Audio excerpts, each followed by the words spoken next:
The following podcast episode is for informational and educational purposes only. I am not a registered dietitian, nutritionist, or medical professional. The information shared in this episode is based on my personal experiences and opinions and should not be taken as professional dietary or medical advice. Every individual has unique dietary and health needs, and any changes to nutrition, diet, or lifestyle should be made in consultation with a qualified healthcare professional. By listening to this episode, you acknowledge that I am not responsible for any decisions or outcomes related to the use of this information. Always seek professional guidance for personalized health advice. I talked about my journey and my struggle with the eating disorder that I had in 2023. It was really detrimental not only to my mental health, but also it was detrimental to my racing and my running. I got to the point where after I had finished competing that year, I still was debating on what I was going to eat every single day. Even though in the off season you're allowed to eat whatever you want, I was still like, oh man, should I eat this because it's going to affect my training? And I got into this crazy spell mentally. And so when the season was finally over, my wife turned to me and said, Ronnie, you had an eating disorder. I laughed and I said, no, I didn't. But she didn't budge. She said, yes, you did. And then it hit me. She was right. I had all the signs: constant hunger, obsessive food tracking, anxiety over every bite, the fear of ruining my progress, and my entire identity started revolving around food instead of racing. Even in the off season, I couldn't stop thinking about it. That year I learned the hard way. Your weight doesn't run the race. You do. Yo, defeat is optional family. What's going on? It's been a couple weeks. I've been busy, I've been traveling, but I'm back and I'm really excited to be able to deliver this episode to you guys. You all saw the title of this episode, Starving for Success.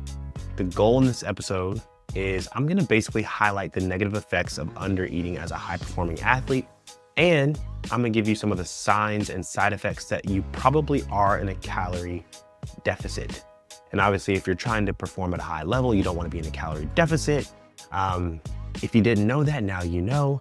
And then I'll give you some practical tools to help you lose weight if you need to. Hint, you won't be losing weight during your season.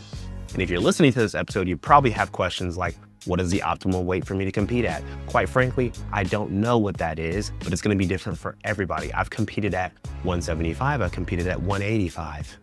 I've run 9.8 at both of those. So, guys, that's all gonna be determined on how your body feels, and it's gonna be an experiment, really, okay? And so I'm gonna tackle some of these questions, guys, give you some tips on how to increase your energy, eat the proper amount of food, and avoid some of these pitfalls that comes with food as an athlete, okay? So let me dive into a story. Let me tell you guys a story. So it was 2023, outdoor season had arrived, and I had raced plenty of times already, all right? So picture this, we're kind of midway into the season, probably ran 2 or 3 times, but I knew, honestly guys, I knew something was off. Like I hadn't broken 10 seconds yet.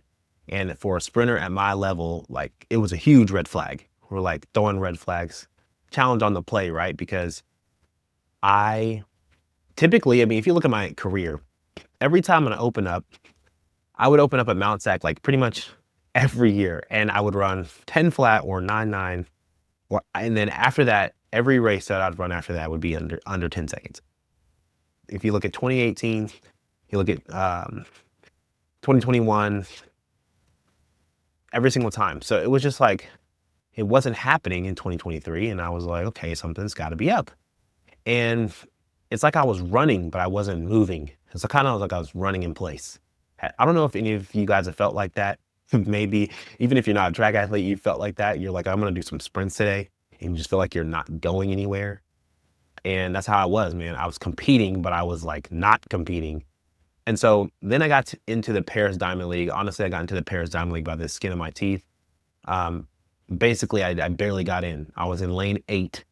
And yeah, I just kind of scraped in because I wasn't running well. And for those of you guys who don't know, Diamond League is the pinnacle of professional sprinting, I would say, as far as the circuit is concerned. So if you don't know, us Olympic athletes, we don't just train for 4 years and only compete at the Olympics. We only compete one time in 4 years. That's not how track and field works. So what there's a couple different races across the span of the year, every year, okay? And it's called a circuit. And one of these circuits is called the Diamond League. And it's 15 meets across the world where the best of the best battle for points, prize money, and if everything lines up, a bye to the World Championships, meaning you get a free pass to compete at the biggest stage in the World Championships, which happens every 2 years. So typically when there's not an Olympic year, we're running in a World Championship year. This is one of them, 2025. There's a World Championships indoors and World Championships outdoors, okay? So it's a pretty big deal, this Diamond League. But before Paris, I was at UCLA and I was running what maybe was like the 5th race of the year. And I think I placed 4th in that race. I felt okay, honestly, but just not great, not fast. The race just happened and I wasn't really in it. And if I'm being honest, I hadn't felt like myself in a really long time. And the weight of self-doubt now started to creep in. So let me take you a little bit further back.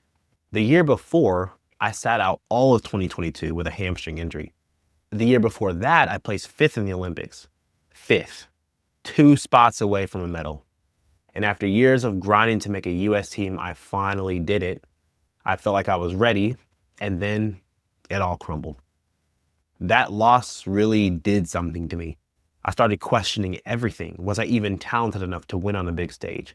Because for 6 years, I had been fighting to get to the top. I had beaten some of the best in the world, but every time the medals were on the line, I came up short.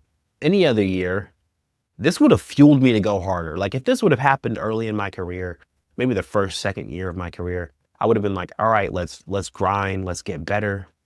But this time I felt drained.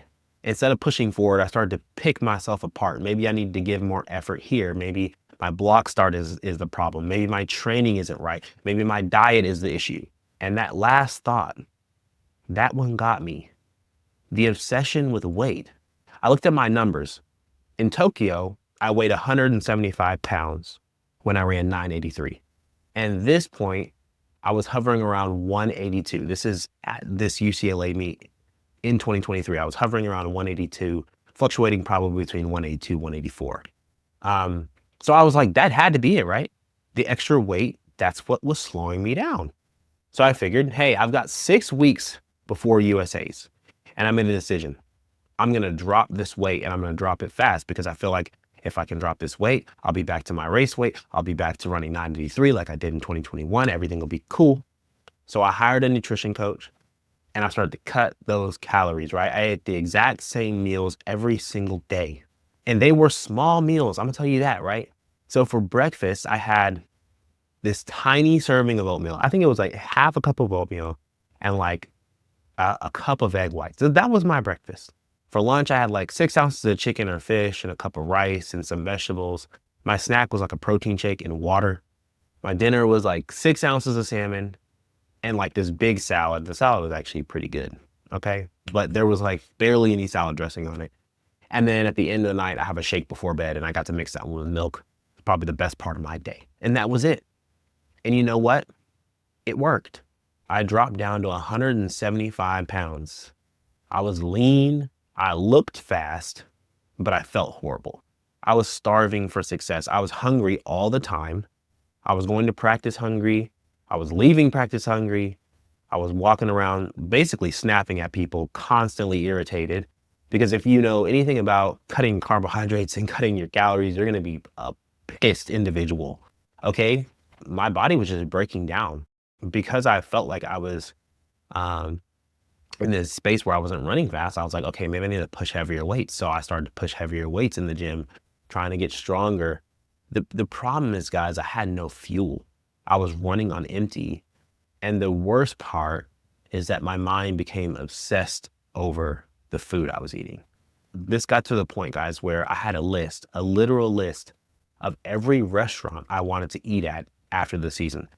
It's almost like, I've never been to jail, but I can only imagine when you're eating the same things over and over and over for years, you just probably think and fathom on what you're gonna do when you get out, right? Where are the places you're gonna go? Where's the food you're gonna eat? And I felt like I was in a prison. I felt like I was making this list like I would never see Krispy Kreme again.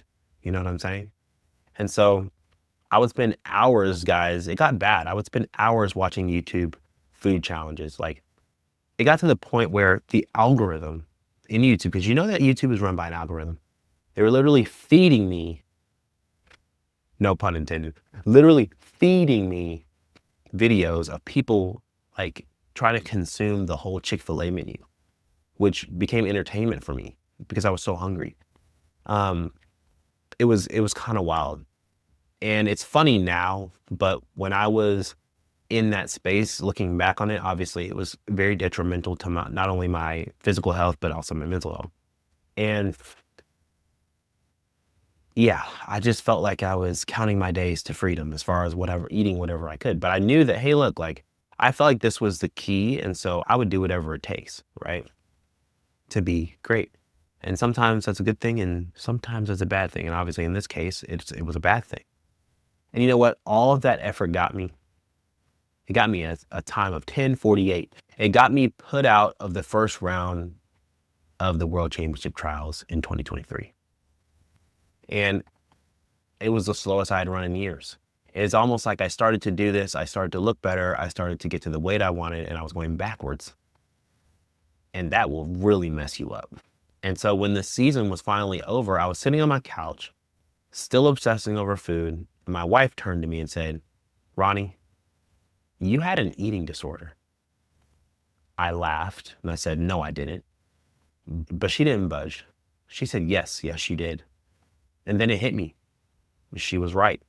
I had all the signs: constant hunger, obsessive food tracking, anxiety over every bite, the fear of ruining my progress, and my entire identity started revolving around food instead of racing. Even in the off season, I couldn't stop thinking about it. That year I learned the hard way. Your weight doesn't run the race. You do. So now when people ask me, how is my diet? Do you have to stick to a really strict regimen? You know what I tell them? I've been on both sides of it. And when I did that, I only ran slower. So now I eat whatever I want, like I did before.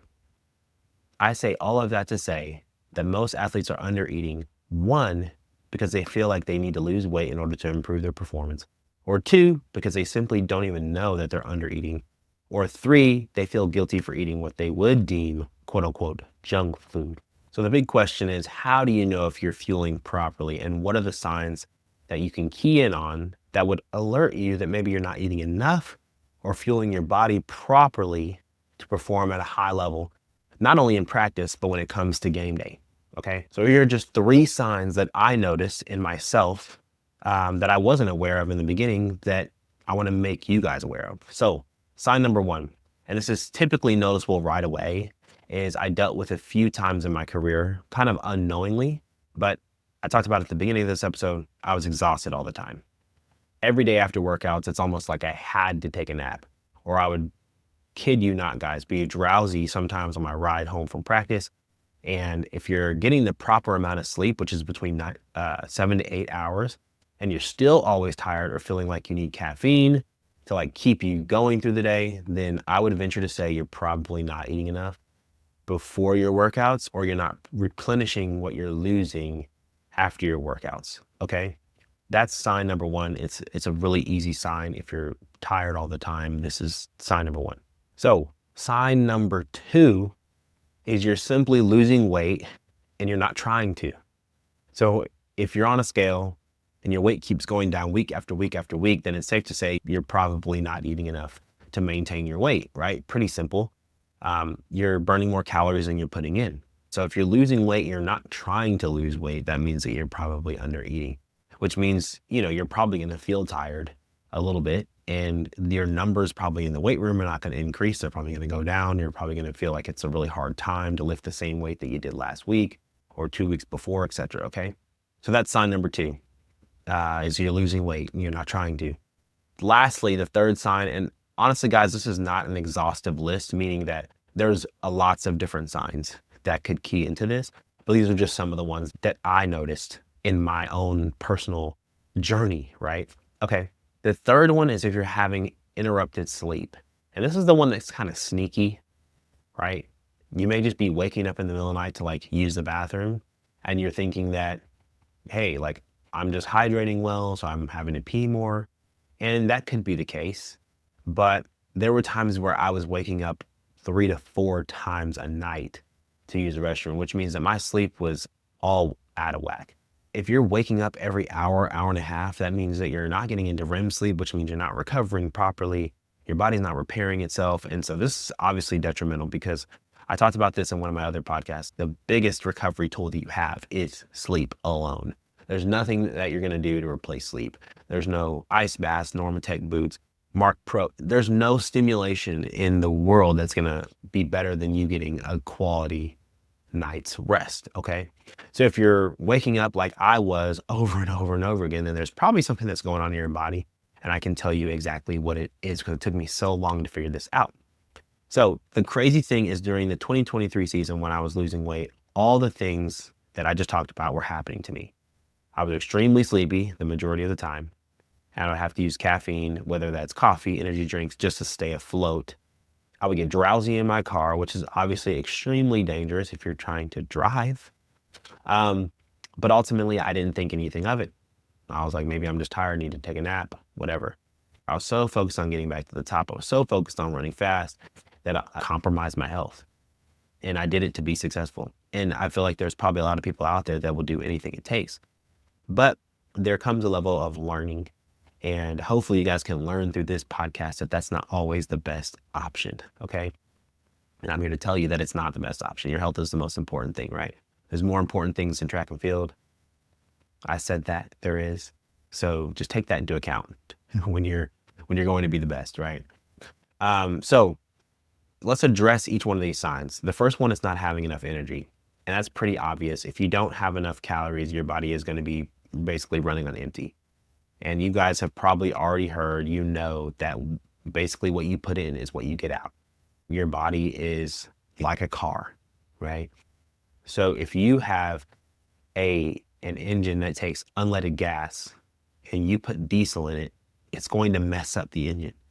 It's the same way here, right? You've got to put enough and you got to put the right stuff in. I would say that the low energy doesn't really explain the constant waking in the middle of the night. And so we addressed the first one, right? I feel like if you're tired all the time, it's probably just because you're not eating enough. If you're getting a solid 7 to 8, 8.5, 9 hours of sleep, if you're doing that and you're constantly tired, then that means you're probably not eating enough food. Simple. Eat more food. Okay? Number one, sign solved. Let's move on to the other sign, which is constantly waking up in the middle of the night. Basically what happens, this is what happens in your body. If you're not eating enough, what your body is doing is it's signaling to your brain that you're hungry. And it's saying, hey, I don't have enough energy to sustain myself through the night. Meaning you could be experiencing low blood sugar levels, which would disrupt your sleep.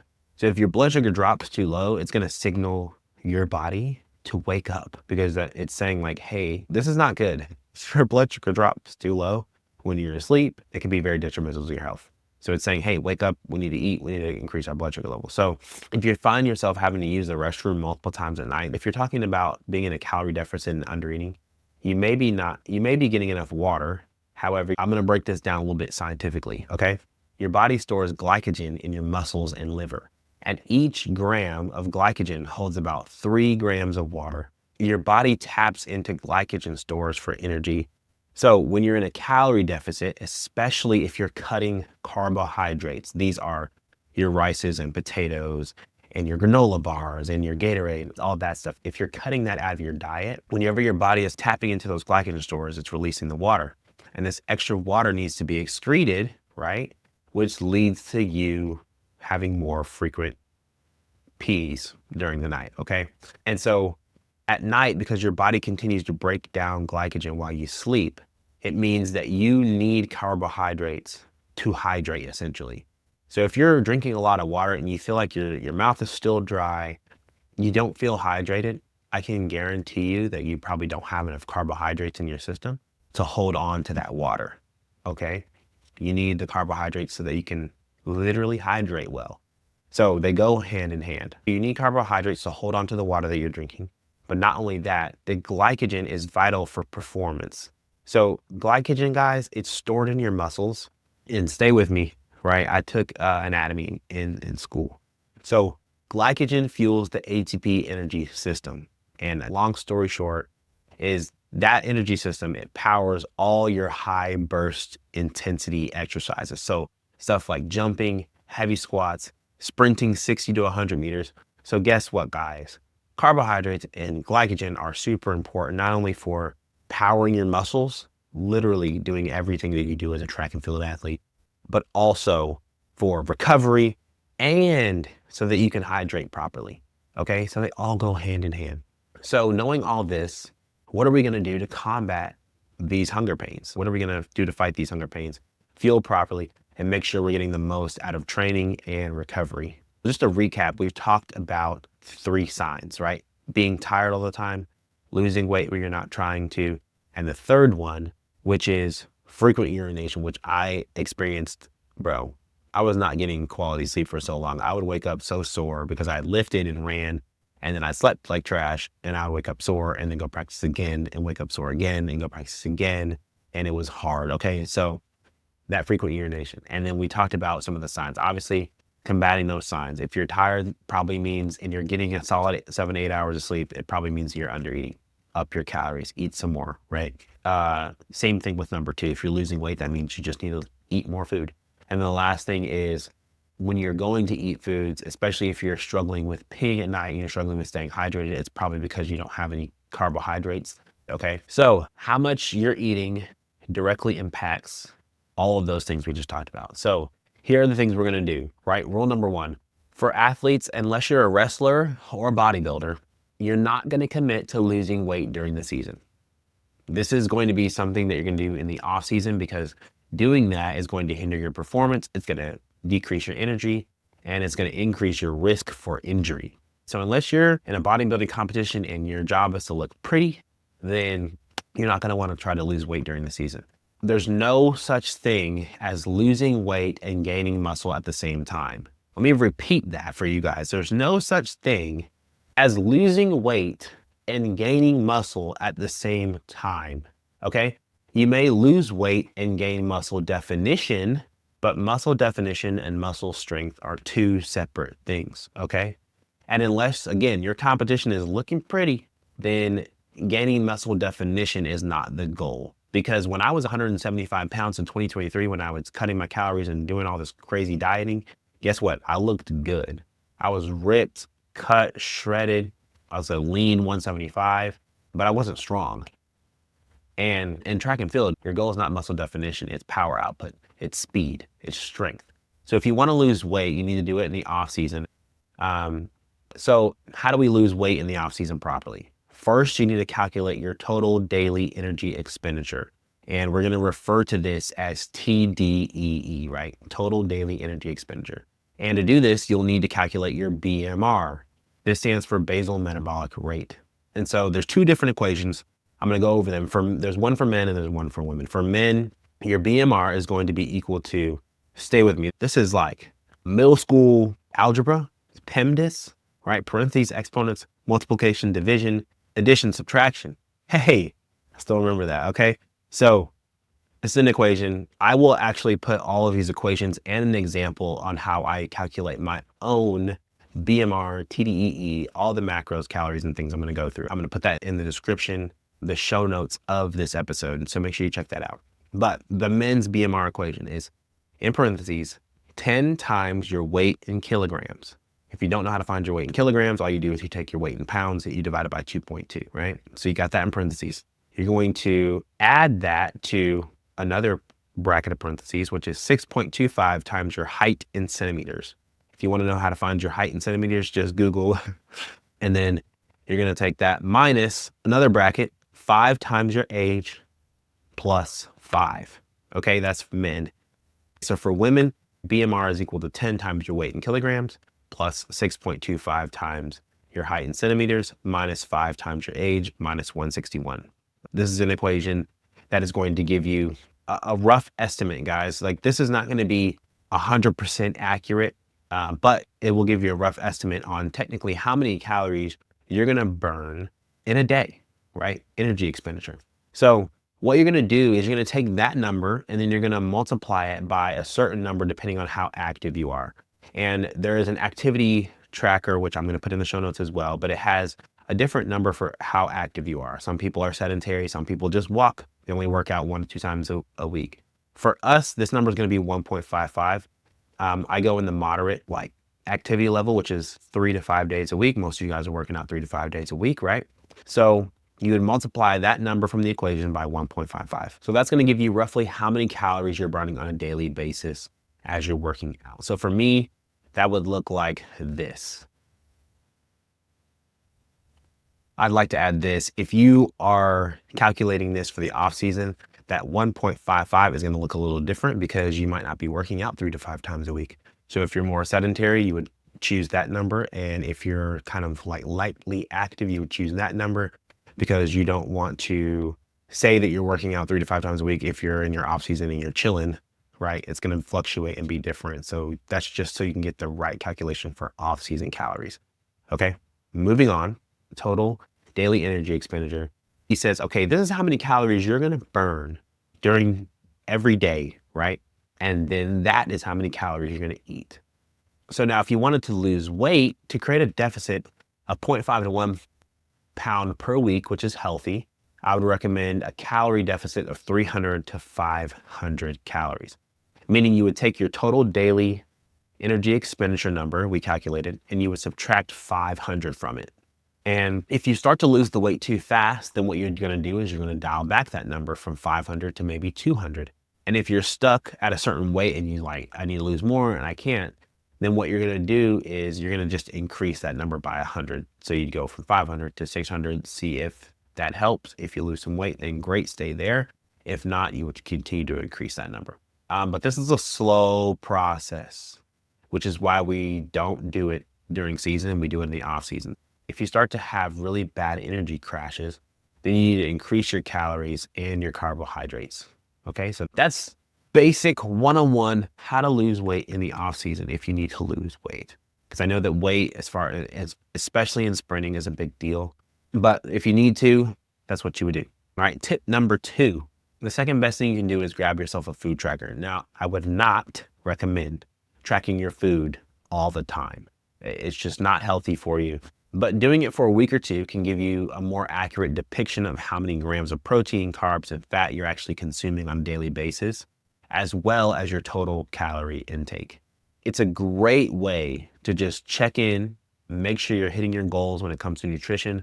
For instance, if I'm feeling more sore for multiple days or weeks, I'll track my food for a few days just to take a look at my protein intake and see if I need to increase it. I could be thinking I'm getting enough protein or thinking I'm eating enough carbohydrates, but then I track my food and I'm way lower than what I think I am. There are hundreds of apps out there, but if you're looking for a good one, MyFitnessPal is great. There's also that I've used before called MacroFactor. Both have free trial periods and are relatively cheap. If you get it, do the trial and run out of the trial, you just want to go month to month. In all honesty, you wouldn't need to do this year round, like I said, but you can just pop in there when you need to pay for the subscription. It's like $5 for the month, track for 4 weeks, see where you are, and then basically you can get rid of the subscription. That's what I recommend, especially if you're wanting to really dial in on losing weight properly, or maybe even gaining more muscle mass, which gaining more muscle mass is going to be you eating more food, right? So it's a great way to track your food, great way to track your calories. Make sure you're hitting that TDEE that we talked about that you calculate. So basically tip number 3 is that we're going to look at macro calculation. So macros are short for macronutrients, which includes the big 3: protein, carbohydrates, and fats. So the first thing you want to do is you want to determine your macro ratios. So for muscle gain, the rule of thumb is always more protein. Okay, always more protein. We're going to talk about putting on muscle because that's what we want to do. More muscle typically means better strength. So typically, we're going to do anywhere from 0.7 to 1.0 grams per body weight. So basically, if you want to calculate your protein, you just take one of those numbers, 0.7 being on the low end, 1.0 being on the high end. You would multiply any of those numbers in between that range by your weight in pounds. And boom, that's how many grams of protein you're going to eat. All right. So to calculate the calories from your protein, you're going to eat 190 grams of protein. This is actually my weight right now. Okay. So I'm 190 pounds. This is the biggest I've ever been. 190 pounds, and I multiplied that by 4 because for every gram of protein, there's 4 calories. Every gram of protein is 4 calories. So you multiply 190 by 4, it's going to give you 760. So 760 calories of my total calories for the day are going to be in protein. And 190 grams of all my grams of food that I'm going to eat are going to be in protein. So now we're going to calculate the fats. So typically for fats, you want to have 25% of your diet be fats. For women, I would not recommend going less than 15%. And honestly, really for men neither. I would stick anywhere from the 20 to 25% range, especially if you're, if you're a collegiate athlete, you're running, you're lifting, there's just a lot of things that fats do in your body as far as your cells and helping your cells function properly. So you do not want to cut fats out of your diet. You got to have them in there. So typically it's 25%. So to calculate that, we would take our total daily energy expenditure, which we calculated earlier. We'd multiply it by 0.25, that 25%, and then we divide that number by 9 because for fat, for every 1 gram of fat, there's 9 calories. So for me, if I did that, obviously the calculations are going to be in the show notes here. It's going to be roughly 78 grams of fat. We would just use the leftover calories for our carbs. So you would add the calories from the fats and the protein together, right? 760 plus 706.5. For me, that's going to be 1466. And then you would take your total daily energy expenditure, 2826, which was mine, and subtract it from 1466.5. And that's going to leave you with 1359.5. Lots of numbers, guys. Which is the calories in the carbs you'll eat. For me, that would be the calories and carbohydrates that I would eat. And then to find the grams of carbs, I would divide that by 4. That's going to equal 340 grams. So that's how you would calculate your macros, basically breaking down how much protein you need, carbohydrates you need, and fats you need. And that is specifically, those numbers are really specifically for muscle gain, right? Muscle gain. Rule of thumb, as far as protein, and the protein is probably the most important one of them all, especially as an athlete in general, whether you're just training for a collegiate competition, training for a professional competition, training for the next marathon or weightlifting competition you're doing, anything, CrossFit competition, whatever it is, protein's number one, right? You've got to have anywhere from 0.7 to 1.0. And if you're really training at a high level, I would lean more to 1.0 grams per body weight every single day. So you just take your weight, multiply by 1, there you go. That's how many grams of protein you need. And then calculate that back with the fats and then get your carbohydrates. So let's just go into some foods real quick before we wrap this up. Key proteins. I love beef. I love bison.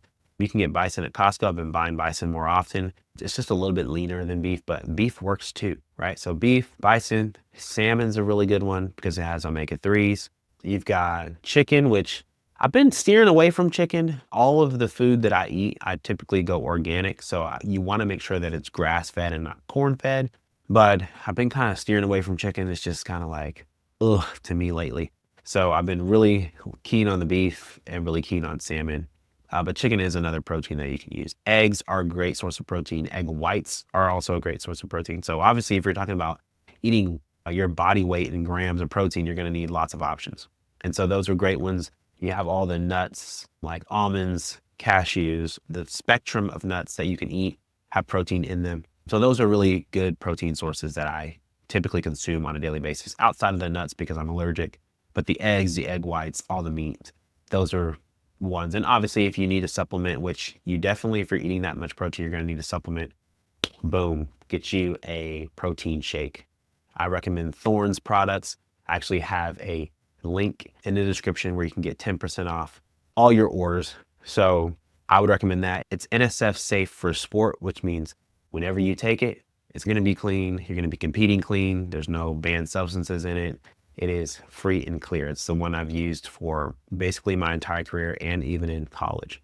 So if you're looking for products that are clean, healthy, great, Thorne's got the best ones in the world, in my opinion. So there's the protein. So some of the best carbohydrates and some of the ones that I eat on a regular basis are going to be your rice. I eat rice pretty much every single day. You've got your potatoes, whether that be sweet potatoes or red potatoes, russet potatoes, any of those will work. Honey is a great carbohydrate because it's a natural sweetener instead of you using like artificial sweeteners. Honey is a great one. Other carbohydrates would be any fruit. So your bananas, your pears, your plums, your strawberries, your blackberries, your raspberries, any fruit that you can think of, great source of carbohydrates. For a sweet snack for me, typically is fruit, but I like to get into the dried mangoes. Those are really good, like pre-practice carbohydrate. Applesauce is a good pre-practice carbohydrate. And you want to put your carbohydrates around your workout, meaning you want to have the most carbohydrates before your workout and after your workout. Before your workout and after your workout. That's where you're going to get the fuel you need to be able to push hard in practice. And the same thing is with competition. Carbohydrates before your competition, carbohydrates after your competition. You still have carbohydrates at breakfast and dinner, but around your competition and your practices, you're going to have more. Okay. And then your fats, your good fats are going to be avocados, man. Great source of fat. Avocados, any oil with a high smoke point. So I use ghee. Ghee is pretty expensive. If you can't afford ghee, there's avocado oil. Olive oil is great as well. Those are the fats that I use. And then obviously you can get fats from like cheese and any cheeses really. And then also you can get some of those from nuts as well. So those are typical staples in my everyday life. Okay. So just to recap, guys, some of the signs that you're under eating. I talked about my journey and my struggle with the eating disorder that I had in 2023. It was really detrimental not only to my mental health, but also it was detrimental to my racing and my running. I got to the point where I'd finished competing that year. I still was like debating on what I was going to eat every single day. Even though in the off season, you're allowed to eat whatever you want. I was still like, oh man, should I eat this? Because it's going to affect my training. And I got into this crazy spell mentally. And so I'm just trying to help you guys, especially when it comes around food, because I was basically doing anything that I could to be able to get better and to run faster. And I will tell you that cutting your food source is like the worst thing that you can possibly do. So don't do that. Eat enough food. And if you're not eating enough right now and you feel like your strength levels are low or you feel like you're not recovering well, it's probably because you're not eating enough. So if you're tired, remember, increase your food. If you're losing weight and you're not trying to, that means probably you're not eating enough. If you're peeing a lot, that probably means you're low on carbohydrates, especially if you're hydrating well and you still feel thirsty all the time. You probably need to increase your carbohydrate intake because carbohydrates are what allows you to hold on to the water. So rule number one, we talked about that you're not going to lose weight during the season. You're going to do it in the off season. I gave you guys all the equations to calculate your total daily energy expenditure using a BMR calculation. That's going to give you the total amount of calories that you're typically burning on a day-to-day basis. And then when you want to lose weight, you would just subtract 500 calories from that. And that's what you would eat in your calorie intake per day. The next big thing is getting a food tracker so you guys can track how many calories you're actually eating. The food trackers are awesome because you can scan these foods and tell it exactly how much you're eating, and it'll tell you exactly how many calories you've eaten that day. And then lastly is you want to look at your macronutrients and determine how much protein I need to eat, how many carbohydrates do I need to eat, how much fat do I need to eat on a daily basis. And those will help you dial in your nutrition and take your game to the next level. What I would tell you and I would caution you is not to get too obsessive with this. One of the big things I did when I was in 2023 struggling with that is that I got so obsessive with it. Like I was so particular about every single thing. And for the most part, it could have been great for me, but mentally for me, I'm an overthinker. And so I overthought it. I thought that if I didn't eat this exact amount, then my performance was going to be hindered. And that's exactly what happened because I was in my head. Okay. So that's why I don't recommend tracking your food throughout the entire year. I just want to give you guys some insight on what I went through in 2023 and how you guys can avoid it and how you can do it better than I did. I know a lot of you guys probably out there struggle with this same mindset. You think if I can just lose a little more weight, get a little leaner, be a little more strict, maybe I'll be better. But I will tell you this. If you're constantly starving, constantly exhausted, constantly obsessed with what you can or cannot eat, you're not getting better. You're getting weaker. And if you don't control it, it will control you. This is a conversation we don't have enough in our sport, but we need to. Too many athletes are wrecking their bodies trying to chase a number on the scale or the fast time on the track, thinking it's their key to success. Trust me, I've been there, and I promise you that's not the answer. So guys, take this information, use it well, make sure that you eat Just eat until you're full and you're satisfied. That's what I've been doing. I've been running pretty fast ever since I started doing that again. Like I said, I'm the fastest I've been in 4 years, and I'm the heaviest and fattest I've been in 4 years. Okay, so I just want you guys to take that with you. I hope you guys enjoyed this episode. I hope it was informational for you. If you have any questions, make sure you reach out to me via Instagram. I can help you walk you through this. Also, make sure you check out the show notes and go through these equations, calculate it for you so you can have more insight and information on how to do this. And also, if you're looking for those supplements, right? All the supplements that I use, there's a code in the show notes where you can get 10% off any supplement that Thorne offers. This is the only company that I really rock with, so you guys can now rock with them too. All right, I will see you guys next week, and I'll catch you in the next episode. Also, look out for me in the World Championships. I'll be in China in 2 weeks. See ya. Peace.